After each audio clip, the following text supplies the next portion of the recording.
L'important, c'est de fabriquer des choses. Et puis après, on voit ce qu'on a fabriqué tous ensemble. Et puis on prend ce qu'on a envie, et puis on montre ce qu'on a envie, et puis les gens... Le regard est franc, l'intérêt pour son interlocuteur réel et sincère. Rencontrer David Bobet, c'est une petite expérience en soi dont on devine très vite qu'on sortira enrichi. J'imagine que certains d'entre vous ont des parcours de vie un peu trash, pas tous, un peu violents. J'ai pas forcément envie de montrer cette violence-là. J'ai plutôt envie de montrer un portrait de la vie et du plaisir d'être ensemble et de se réunir et d'inventer et de créer des choses ensemble. Cet après-midi-là, le directeur du Centre dramatique national de Haute-Normandie a réuni autour de lui des personnes qu'une vie troublée a amené à se poser là, en Normandie. On les appelle les migrants. David Bobet voit ces arrivants comme les nouveaux Normands. De cette rencontre humaine, sociale et artistique naîtra une œuvre collective.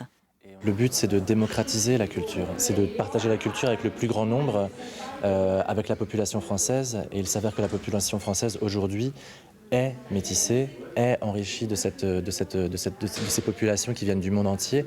Voilà, mon idée, c'est de faire du théâtre qui s'adresse à tous et qui se préoccupe des grands motifs de notre époque. David Bobet est un jeune homme passionné par ses fonctions, qu'il prend très à cœur, par sa nature aussi, ardente et créatrice. Après 15 ans de voyage, de recherche et de création, le jeune Yves Tautet est de retour pour faire du CDN le lieu de tous les possibles, de toutes les aventures.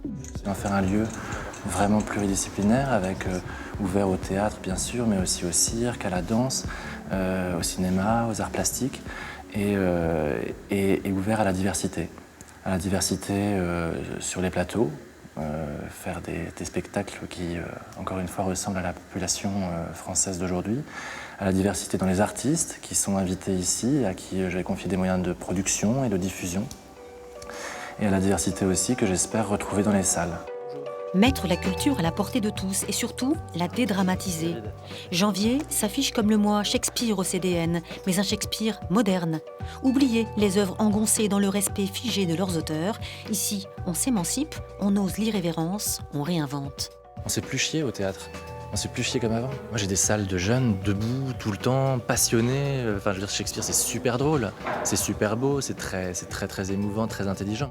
Des spectacles qui s'emparent comme ça de grands textes du répertoire, mais avec des codes d'aujourd'hui, des codes esthétiques d'aujourd'hui, des codes de narration d'aujourd'hui.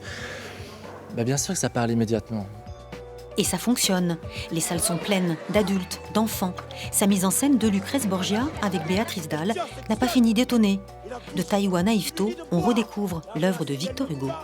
J'ai l'impression de faire du théâtre qui ressemble à mon époque. C'est à la fois avec Béatrice Dalle et à la fois avec un danseur que j'ai rencontré à Brazzaville qui est togolais et que j'ai fait venir pour faire ce spectacle. Ce mélange-là, il raconte le monde d'aujourd'hui et il me plaît beaucoup.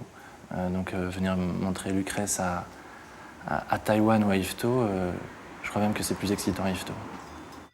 Et quand David Bobet s'attaque à Roméo et Juliette, on pense aux bandes rivales de West Side Story, tant l'œuvre de Shakespeare reste contemporaine.